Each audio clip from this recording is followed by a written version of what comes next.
12장 1절부터 12절이요. 1절부터 12절. 그때 헤로드 왕이 손을 들어 교회 중에서 몇 사람을 해하려 하여 유대인들이 이 일을 기뻐하는 것을 보고 베드로도 잡으려 할세. 때는 무교절 기간이라.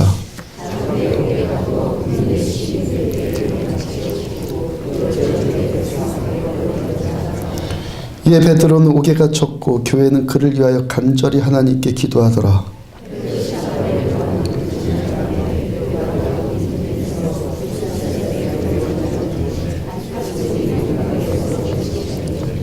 호련히 주의 사자가 나타나며 옥중에 광채가 빛나며 또 베드로의 옆구리를 쳐 깨워 이르되 급히 일어나라 하니 쇠사슬이 그 손에서 벗어지더라.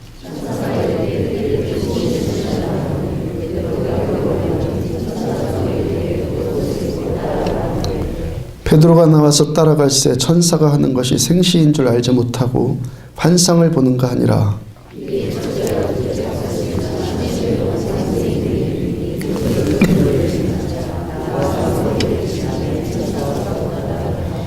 이에 베드로가 정신이 들어 이르되 내가 이제야 참으로 주께서 그의 천사를 보내어 나를 헤롯의 손과 유대 백성의 모든 기대에서 벗어나게 하신 줄 알겠노라 하여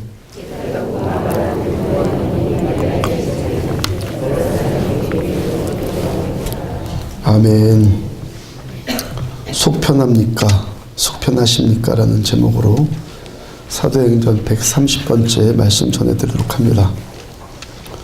어떤 바닷가 어촌에서 한 어부가 바다에 나갔다가 풍랑이 심하게 일어서 그만 바다에 빠져 죽었습니다. 그 아들이 아버지 장례식 치르고 바로 그 다음날에 또 아버지가 탔던 그 배를 타고 또 이 아들이 바다로 나가겠다고 합니다. 그 동네 사람들이 만류할 것 아니겠습니까? 아니 이 사람아, 자네 아버지가 그 배 타고 나갔다가 죽었는데 죽은 지 얼마나 되었다고 또 자네가 그 배 타고 나가는가? 청년이 반문합니다. 제가 한 가지만 묻겠습니다. 당신의 아버지께서는 어디서 돌아가셨습니까?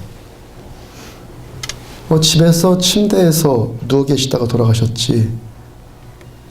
그러면 당신은 어제 어디서 주무셨습니까? 그야 침대에서 잤지. 여러분들이 생각하면 생각할수록 더 생각하게끔 한 이야기 아닙니까? 곰곰이 한번 설교 끝나고 지금 설교 들으시고 이 이야기를 한번 생각을 해보시라고요. 당신은 어제 어디서 주무셨습니까? 그야 침대에서 잤지. 당신 아버지는 어디서 돌아가셨습니까? 침대에서 죽었지.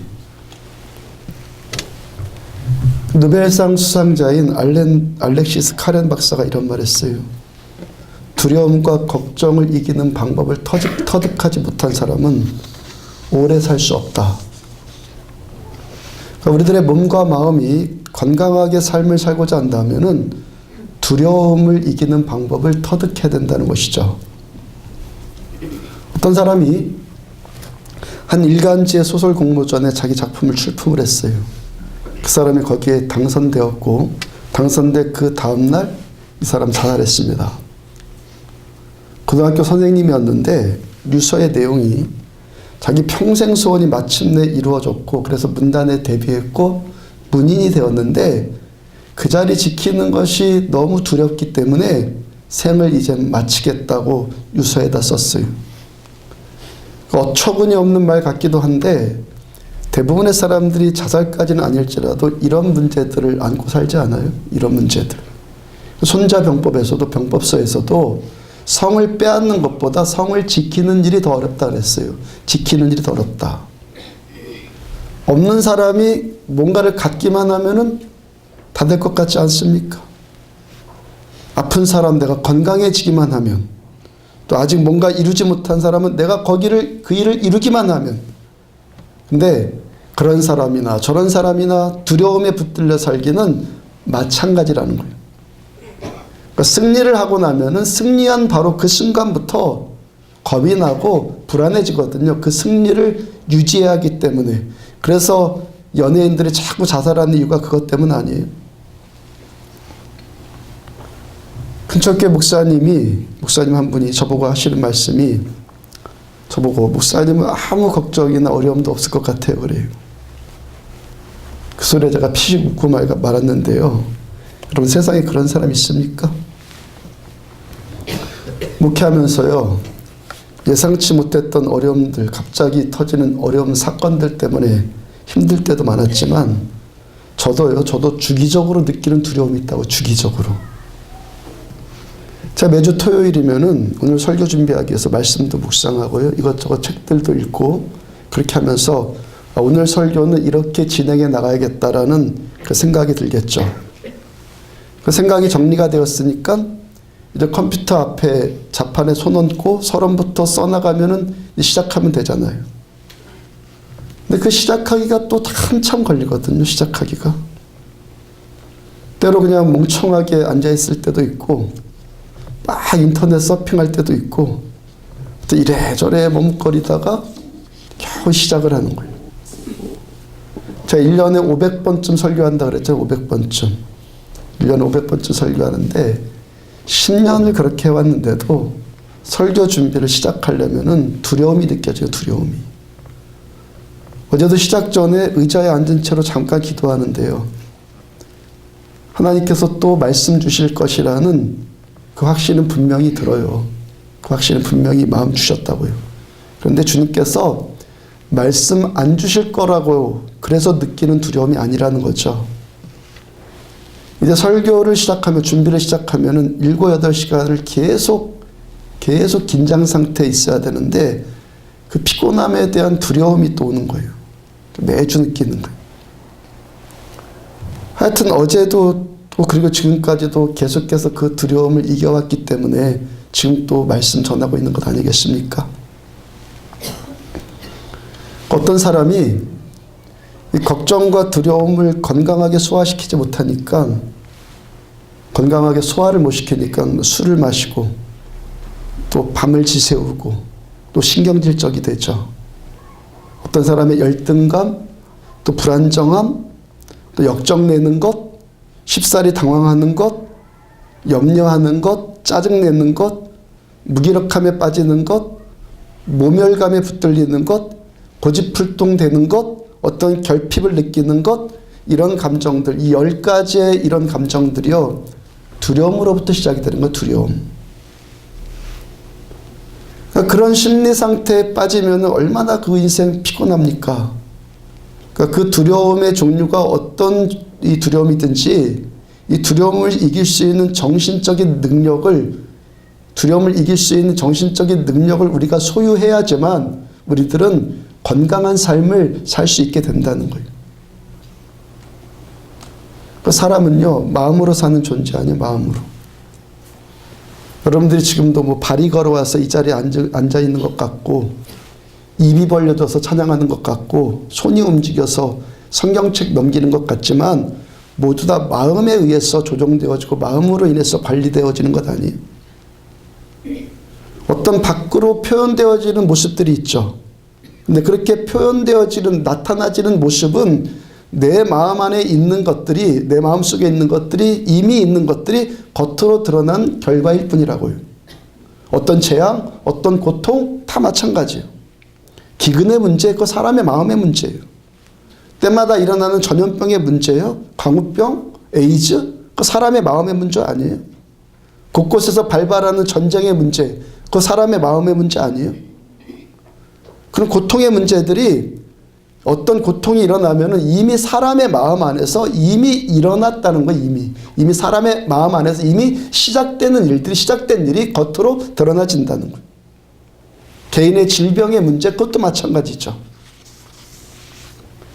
사람의 마음이라는 것, 우리들의 마음이라는 것이죠. 여러분들 얼마나 모순되는지 아십니까? 여러분, 전쟁이 왜 일어납니까? 전쟁이 왜 일어나요? 전쟁이 왜 일어나냐면은 애국심 때문에 일어나는 거예요. 애국심. 지금도 일본의 구구주의자들 때문에 한국을 비롯한 동남아시아 사람들이 심기가 불편하잖아요. 여러분, 이 사람들, 그 사람들이 왜 구구주의자들이 되었습니까? 자기 나라 일본을 사랑하는 애국심 때문에 그렇죠. 애국심. 내 민족을 위한다? 내 나라를 위한다? 얼핏 보면 아주 선한 생각 아닙니까? 그 애국심이? 그런데 그 선한 생각 때문에 전쟁이 일어나는 거예요. 아프리카나 남미나 뭐 중동이나 뭐 크고 작은 전쟁이 일어난 나라들을 한번 다 보라고요. 다 애국심 때문에 전쟁이 일어나는 거예요. 안중근이 우리에게는 의사이지만 일본 사람들에게는 원수 아니에요? 그러니까 모두 다 내 민족 지킨다고 하고 모두 다 내 나라를 위한다고 그런다고요. 그 잘못된 민족주의적인 생각, 그 협소한 민족주의적인 생각이 이 땅에서 전쟁이 끊이지 않게 만드는 거예요. 그게요. 사람의 마음이라는 것이 이렇게 모순된 거예요. 자, 오늘 설교 제목으로 속 편합니까? 그랬는데 말 그대로죠. 속 편해야 편해지는 거예요. 속 편해야지 편해지는 거라고요. 환경이 바뀐다? 뭐 누가 좋았다? 그게 아니에요. 내 속 편하면 편한 거예요. 그러니까 우리들의 모든 삶의 문제는 뭐라는 겁니까? 자기 마음으로부터 시작된다는 거죠. 내 마음으로부터 비롯된다는 거예요. 그래서요, 사람이 할 수 있는 일 가운데서 가장 어려운 일이 뭡니까? 자기 마음 지키는 거예요. 내 마음 지키는 일이 가장 어렵잖아요. 자기와의 싸움이 가장 치열한 싸움이죠. 나와의 싸움이. 잠언 16장 32절을 보면은 노하기를 더디하는 자는 용사보다 낫고 자기의 마음을 다스리는 자는 성을 빼앗는 자보다 나으니라. 어떤 사람이 용사보다 낫다고요? 성질내기를 더디하는 사람, 혈기 부리기를 더디하는 사람. 어떤 사람이 세상을 정복하는 자보다 낫다는 겁니까? 자기 마음을 다스리는 사람이 진정으로 강한 자라는 거예요. 크롬 전쟁 때 큰 공을 세운 나이팅게일 있죠. 나이팅게일이 그 당시 러시아와 프랑스, 영국, 터키, 사르디니아 등의 연합군과 싸울 때 어느 나라 사람이든 막론하고 상관없이 다 치료해줬죠. 부상병이라면 다친 사람이라면 누구든지 치료해주는 국적을 뛰어넘는 사랑을 베풀어요. 그러다가 그래서 그것 때문에 간첩으로 몰리기도 하고 이런저런 정치적인 문제에 나이팅게일이 시달리죠. 나이팅게일이요, 그런 일 겪으면서 유명한 말 한 개씩 있어요. 애국심만으로는 부족합니다. 애국심이 오히려 문제라는 것이 애국심이. 애국심 때문에 전쟁 발발했고 애국심 때문에 자기는 국가를 초월하는 사랑을 베풀었는데 그놈의 그 애국심 때문에 간첩으로 몰렸다는 것 아니에요? 예레미야 17장 9절을 보면은 만물보다 거짓되고 심히 부패한 것은 마음이라 누가 능히 이를 알리오마는. 애국심을 비롯한 사람들의 그런 마음들, 피상적으로 보면은 참 괜찮아 보이죠. 얼마나 좋아 보입니까?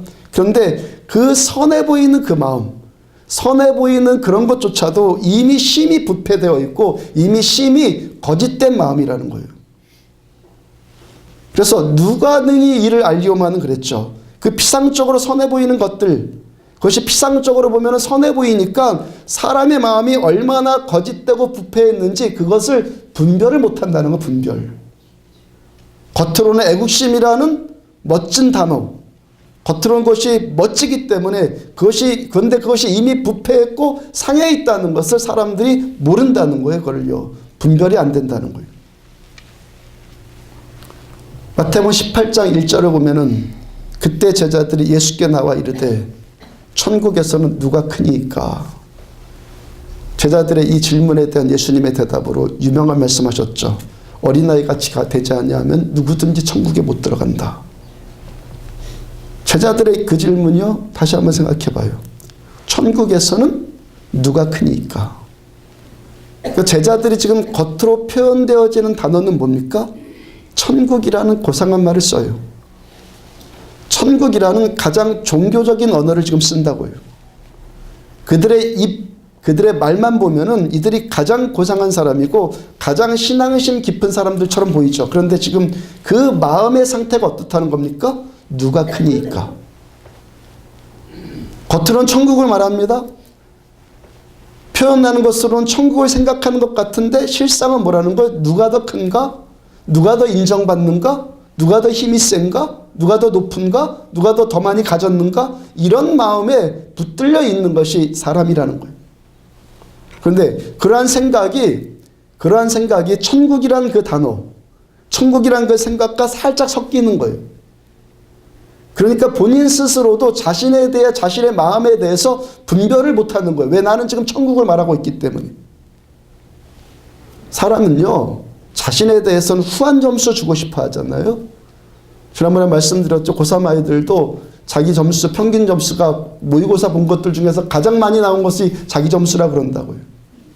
자신에 대해서 후한 점수 주고 싶어 하기 때문에, 그 본능이 있기 때문에요. 천국을 나는 말했기 때문에 나는 천국을 생각하는 사람이라고 스스로 착오에 빠진단 말이에요. 그래서 뭐라고 말씀하셨어요? 만물보다 심히 부패한 것은 마음이라 누가 능히 이를 알려마는 본인 스스로도 모른다는, 본인 스스로도. 내 마음이 부패했는지도 모르는데, 내 마음이 자기도 내가 부패했는지도 모르는데 어떤 사람이 어떻게 자기 마음을 고칠 수 있겠느냐 말이죠. 자기 마음이 이렇게 거짓됐는지도 스스로 자각하지를 못하는데 어떻게 자기 스스로 진실된 마음으로 고칠 수 있겠느냔 말이에요. 자신에 대한 분별력, 이 분별력을 잃어버렸는데 어떻게 내가 스스로 선한 마음을 회복시킬 수 있겠느냐는 거예요. 그래서 지금도 우리에게 뭐가 필요합니까? 말씀의 거울이요. 내가 나를 못 봐요. 자신 못 본다고요. 말씀이 나를 봐야 돼요. 말씀이 나를 봐야 된다고. 만물보다 심히 거짓되고 부패한 것이 사람의 마음이다라고 했던 예레미야 선지자나, 자기 마음 다스리는 자가 용사보다 낫다고 말한 잠언서의 기자나, 결국에 그 마음, 그 사람의 마음을 어떻게 고치고 어떻게 지킨다는 겁니까? 이미 모순에 빠져 있는 사람의 마음, 우리들의 마음 자체로는 안 된다는 거예요. 이미 틀려 있는데, 내 마음 자체가 이미 틀려 있는데 틀린 자가 어떻게 자기 스스로를 교정시킬 수 있느냐는 거예요. 사람이 마음으로 사는 존재이고 마음을 다스리는 것이 용사보다 나은 것은 분명한데 이미 우리들의 마음은 어떻다는 겁니까? 부패되어 있고 거짓되어 있단 말이에요. 이미 부패하고 있고 이미 거짓되어 있는 우리들의 마음이 자기 마음, 스스로의 마음의 의지로 자신을 치유한다? 이것은 불가능하다는 거예요. 자기 마음을 다스리는 자는 성을 빼앗는 자보다 나으니라. 이 설파한 잠언 기자가 그 말씀 직전에 고백하는 것들이 있어요. 잠언 16장 1절. 마음의 경영은 사람에게 있어도 말의 응답은 여호와께로부터 나느니라. 사람이 아무리 마음으로 경영하는 것 있을지라도 그 마음의 경영을 이루는 분은 누구라는 겁니까? 하나님. 그 다음 2절. 사람의 행위가 자기 보기에는 다 깨끗하여도 여호와는 심령을 감찰하시느니라. 자기가 자기 마음도 모르는 자, 내가 내 마음도 모르는 자가 아무리 내 눈에 나는 깨끗해, 나는 괜찮아, 아무리 그래도 우리들의 마음을 중심을 보시는 여호와의 눈에 보기에는 우리는 어떻다는 겁니까? 거짓되고 부패한 마음일 뿐이라는 거예요. 그 다음 3절. 너의 행사를 여호와께 맡겨라. 그리하면 네가 경영하는 것을 이루리라. 맡기라는 거 그랬어요. 우리들의 인생 어떻게 해야지 만물보다 심히 부패하고 거짓된 내 마음 다스릴 수 있다는 겁니까? 너의 행사, 행동하고 생각하는 그 모든 것 여호와께다 맡겨라. 그 다음에 어떤 말씀 없는 겁니까? 노하기를 더디하는 자는 용사보다 낫고 자기의 마음을 다스리는 자는 성을 빼앗는 자보다 낫다. 내 마음을 정말 진실되게 정직하게 하나님께 드리는 이 사람만이 내가 내 마음을 다스릴 수 있는 용사보다 나은 자가 될 수 있다는 거예요. 성 어거스틴이 그런 고백했잖아요. 내가 하나님을 발견하기까지는 그 어디서도 참 평안을 얻을 수 없었습니다. 하나님 만나니까 분노하는 마음이 다스려지는 거예요. 하나님과 함께 있으니까 두려운 마음이 평안해지는 거예요. 근데 제가 오늘 설교 원고를 이만큼 쓰고 있는 이 시점에서 이 시점에서 이런 생각이 들어요. 오늘 설교 주제가 결국 마음의 평강의 문제를 다루는 겁니다. 근데 제가 지금 마음의 평강을 말한다고 해서 저 여러분들이 마음이 평안해지는 것 아니죠. 제가 이것을 뭐 평강이 뭐다, 평강해야 된다 말한다고 해서 평강이 이루어지는 것 아니란 말이에요. 성령 하나님께서 이 자리에 임재하셔야 되고 제 입에 은혜 주시고 여러분들의 귀에 은혜 주셔서 말씀과 함께 성령의 기름 부심이 임할 때 이 평강이 임하는 거예요. 하나님께서 말씀으로 우리들에게 오셔야지만 우리들의 두려운 마음, 조급한 마음, 원망, 불평, 우울함, 분노 이런 마음들이 치유되어지는 거예요. 설명들어서 치유되는 게 아니에요. 하나님이 오셔야지만, 주님께 내가 만져져야지만 치유받는 거예요. 평안, 이 평강이란 말이 히브리어는 뭡니까? 샬롬이죠, 샬롬. 그 다음에 샬롬이 평화라는 말로도 많이 번역되어 있어요. 오히려 평화라는 말이 더 많이 번역되어 있어요. 그러니까 평화할 때 평강이 임하고 평강할 때 평화를 누린다. 이 말씀이죠. 그러니까 무엇보다도 누구와 평화를 해야 된다는 겁니까? 하나님과 평화할 때 우리에게 진정한 평안이 오는 거예요. 하나님과 평화할 때 에베소서 2장 14절 그는 우리의 화평이신지라. 예수님 나의 여러분들의 화평이시다.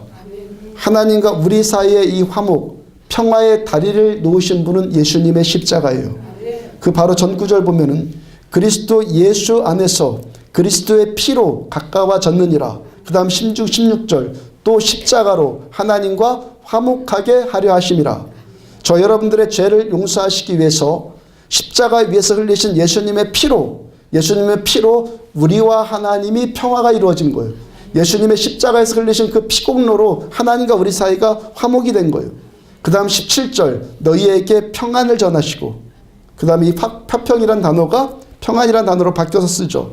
헬라어로는 똑같이 에이레이네인데 예수님께서 십자가로 하나님과 우리가 화목이 되니까 그 다음에 어떻게 된다는 겁니까? 평안이 만나는 평안. 빌립보서 4장 9절을 보면은 평강의 하나님이 너희와 함께 계시리라. 데살로니가전서 5장 23절 평강의 하나님이 친히 너희를 온전히 거룩하게 하시고 하나님 평강이시고 하나님은 평강 자체시라는 거예요. 평강의 하나님은 평강이시다. 그러므로 우리가 십자가의 은혜로 하나님께서 나와 함께 계실 때 하나님과 내가 거룩한 연합이 이루어져야지만 하나님의 평강이 나의 평강이 되는 거예요.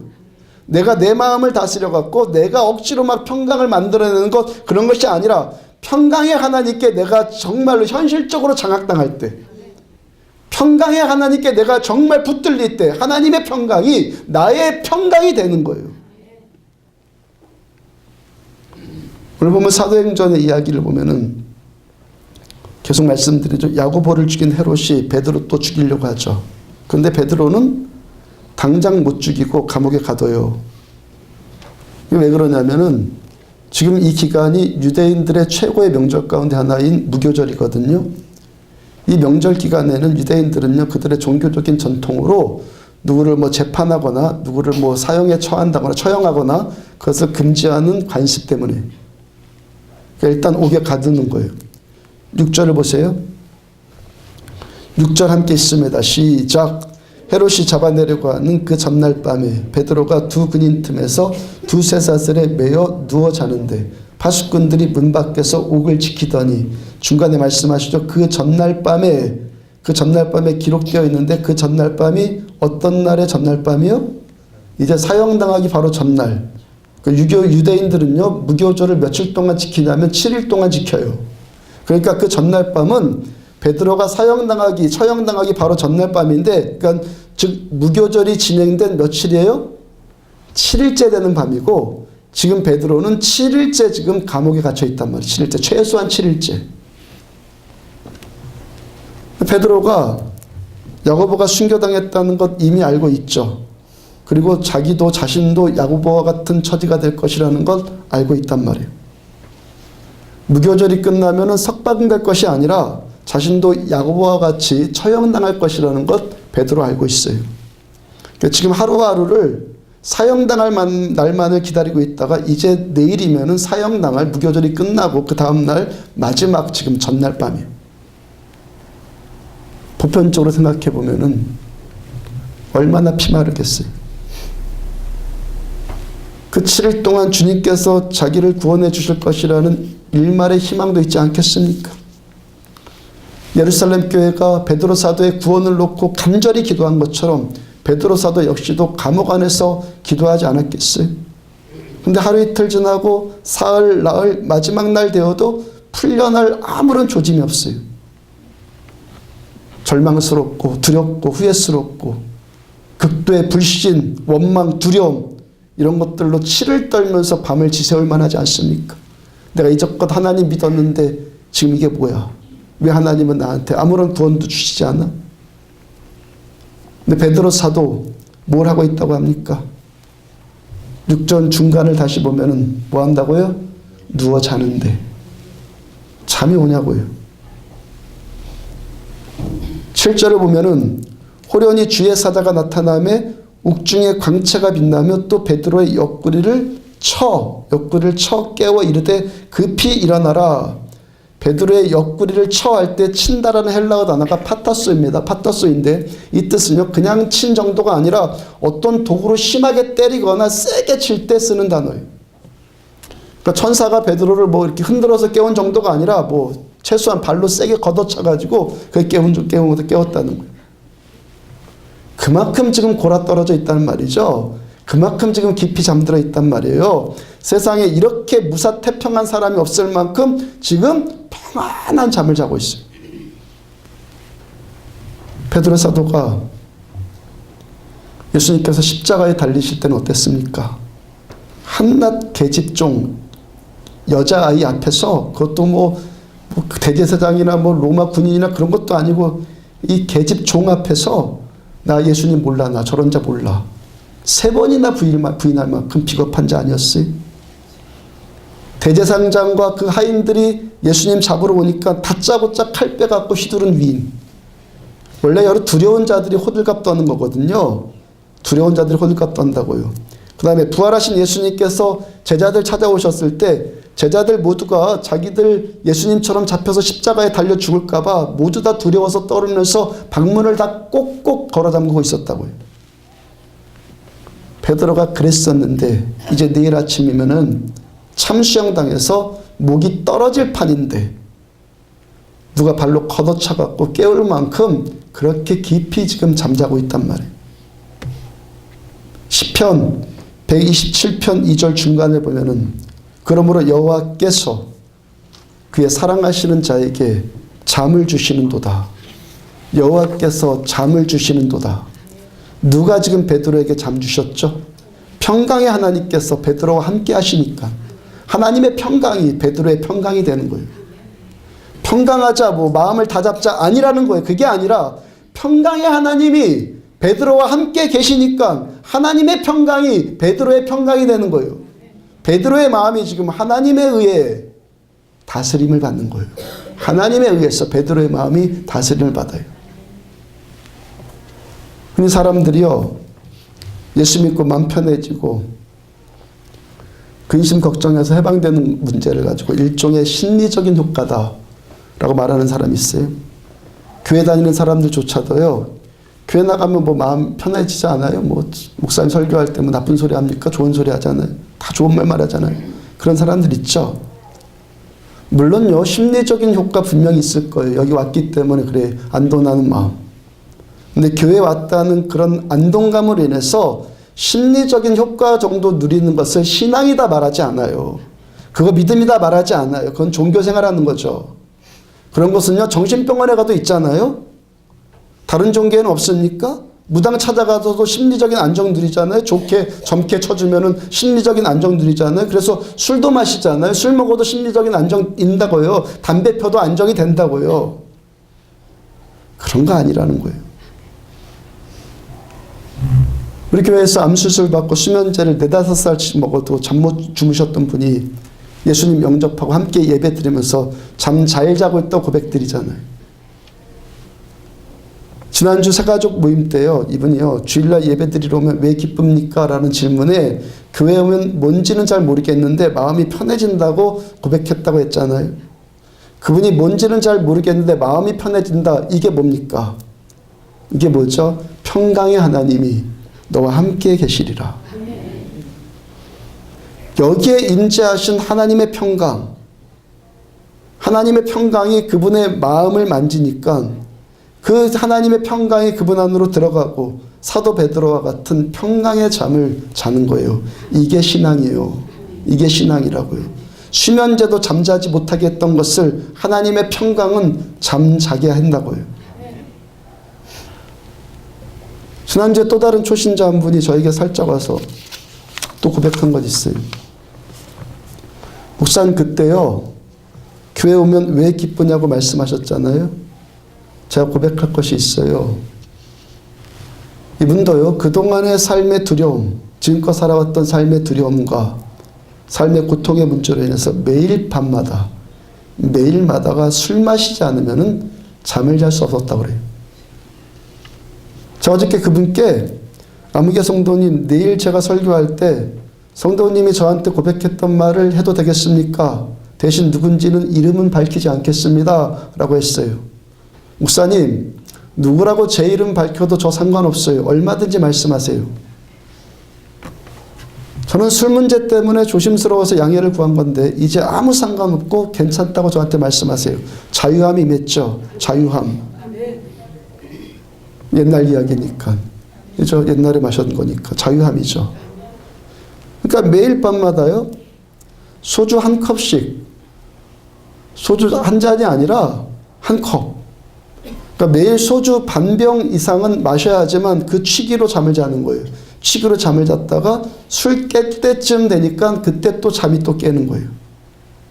그러니까 이분도 잠을 못 잔 거죠. 그러니까 이분이 교회 나오면서 내가 은혜 받고 술 끊어야겠다라는 생각이 들었고 그 문제를 놓고 기도했다고 그래요. 한 달 전쯤에도 그날도 어김없이 소주 한 컵 마시는데 온몸에 두드리기 같은 반점이 솟더니 그 다음부터 술을 마실 수 없게 되었다는 거예요. 그날로부터 술 맛이 다 달아났고 술 안 마셔도 이제껏 잠 잘 자고 있다는 거예요.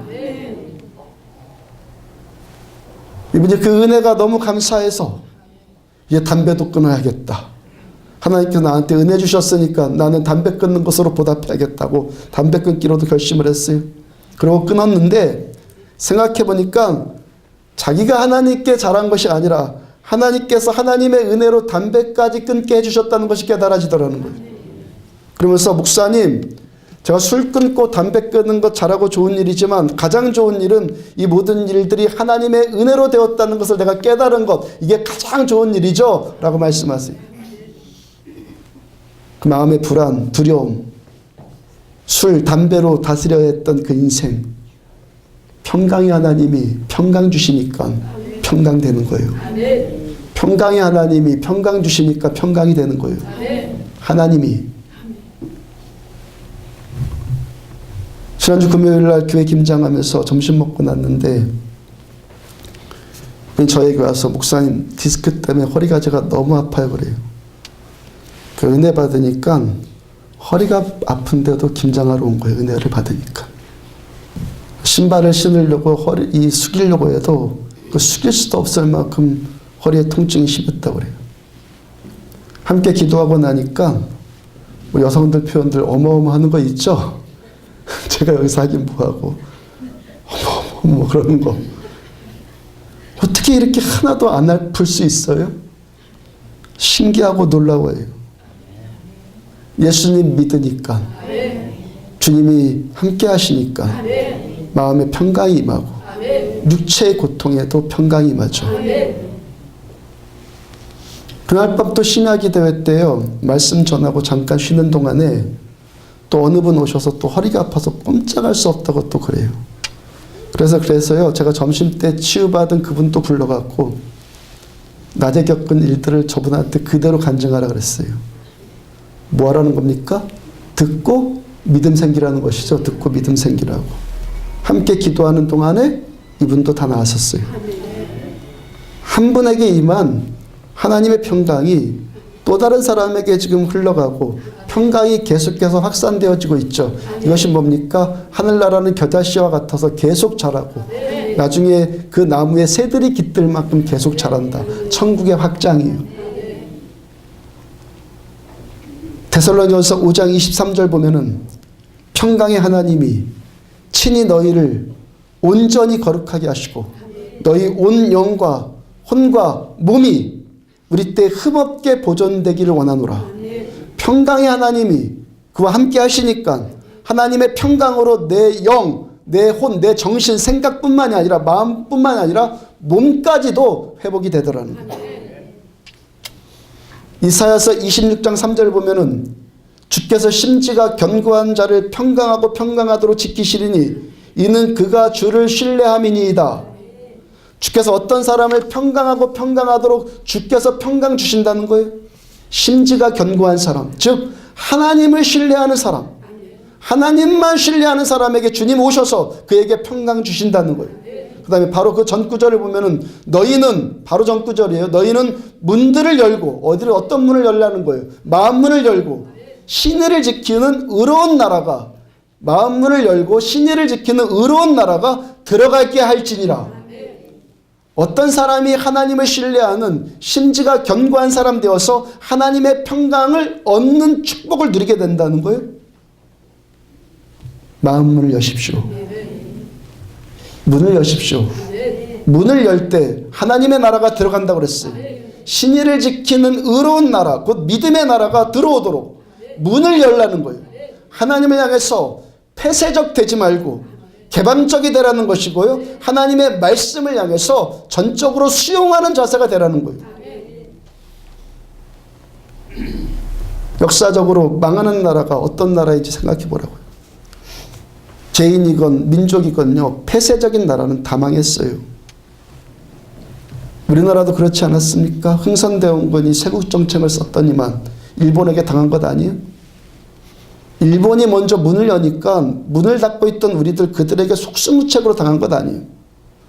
독재자들이 여러분들 문 여는 경우를 보셨습니까? 김일성, 김정일이 계속 문 닫고 사니까 북한이 지금 식량난에 허덕이는 세계에서 가장 빈곤한 나라 됐잖아요. 믿음의 나라가 들어오도록 문을 열어라. 하나님 말씀하세요. 문을 열어라. 지금까지 여러분들이 가지고 있었던 생각, 자기 철학, 자기 사고방식, 사상, 자아, 고집, 자기 우월감 다 버리고 문을 여십시오. 마태복음 4장 17절 회개하라 천국이 가까웠느니라. 신의를 지키는 의로운 나라, 믿음의 나라, 곧 천국 하나님의 나라는 어떤 사람에게 들어간다는 겁니까? 회개해서 마음 문을 여는 사람에게 천국이 들어가는 거예요.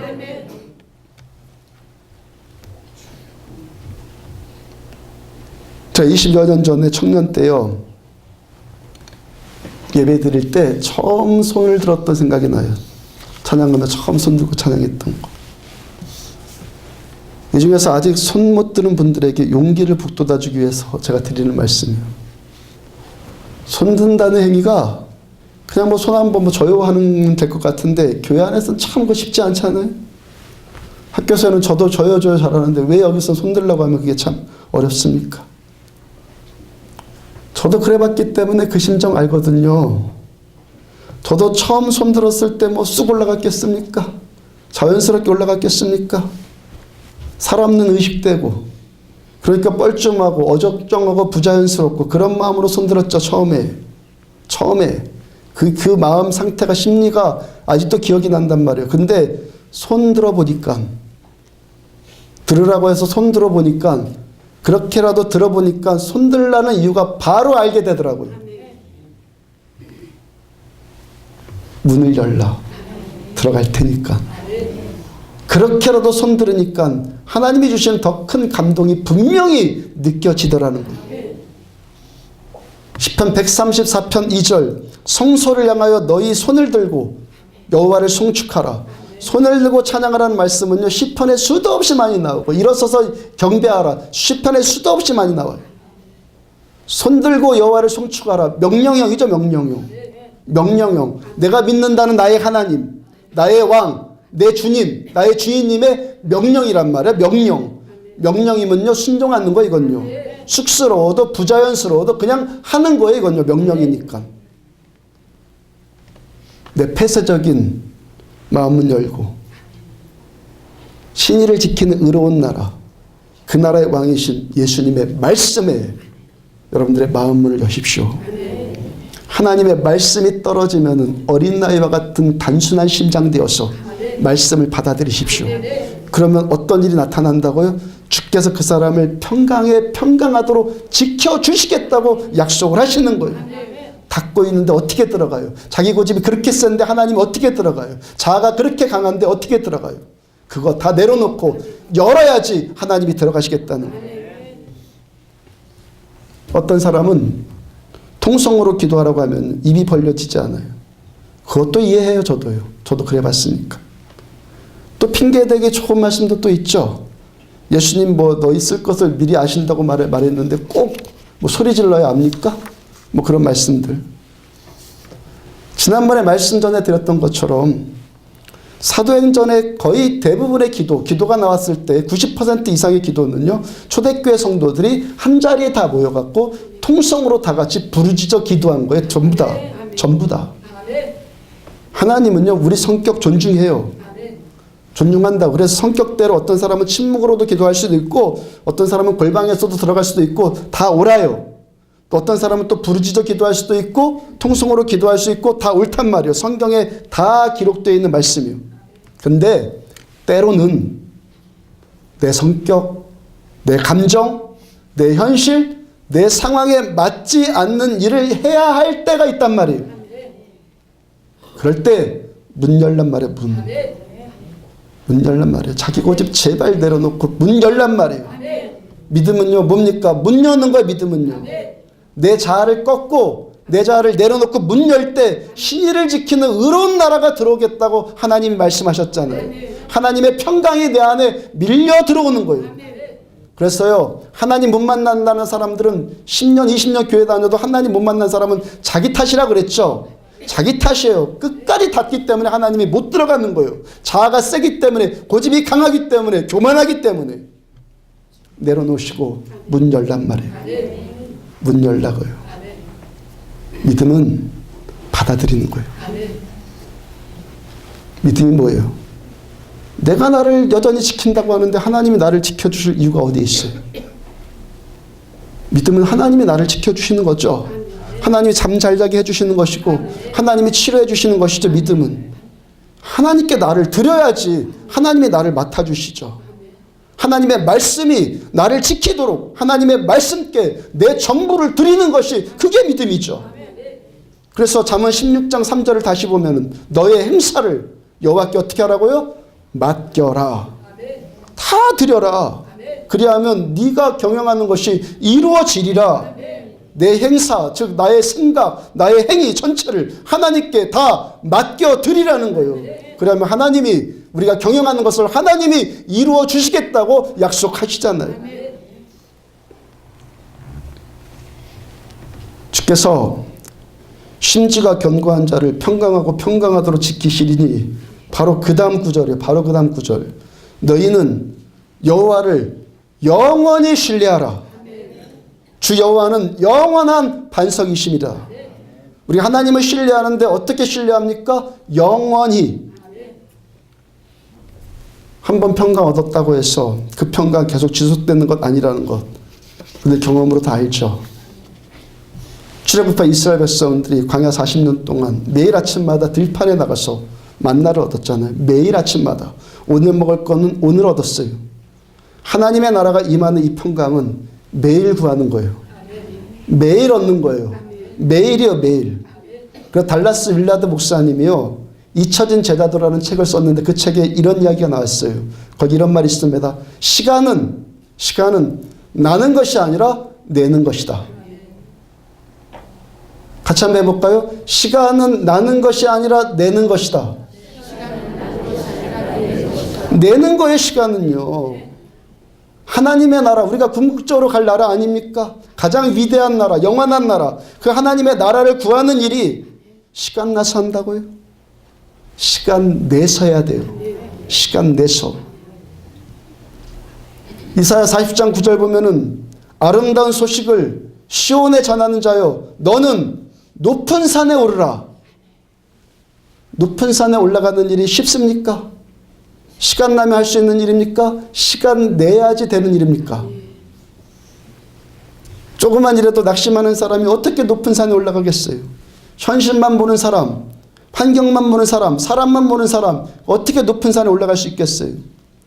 영원히 하나님만 신뢰하는 사람, 그 사람이 심지가 견고해져서 주님만 신뢰하게 되고 매 순간마다 주께서 주시는 평강의 평강을 누리게 됩니다. 예수 믿는 여러분들은 예수 믿는 것처럼 말씀대로 사십시오. 말씀대로. 그게 믿음 아니에요. 말씀 앞에 고집 세우는 것이 뭐가 믿음이에요? 하나님은 안 만져요. 그런 사람은요. 말씀 앞에 깨지는 사람만 하나님이 오시는 거예요. 하나님의 말씀에 내 마음은 여셔서 스펀지가 물 빨아들이듯이 말씀을 빨아들이는 사람 한번 되어보시라고요. 약속대로 안 하시는 거 하나님이. 이 고집 꺾고 살면 얼마나 살겠다고. 여러분들 인간은요 물속에 들어가서 2분만 들어가면 죽는 존재 아니에요? 뭐 그렇게 잘난 게 많다고 고집이 그렇게 셉니까? 고집 꺾고 말씀을 스펀지처럼 받아들이십시오. 시간과 의지를 내십시오. 기도와 말씀과 예배로 하나님을 더 찾으십시오. 하나님의 평강이 저 여러분들의 마음을 다스려 주시는, 인간의 마음은 이미 부패했고 상해있고 모순되어 내 마음이 내 마음 고친다고요? 아니요. 하나님이 내 마음 다스려 주셔야 돼요. 이 건강한 삶, 성숙한 삶 이루어 나가시기를 주의 이름으로 축복합니다.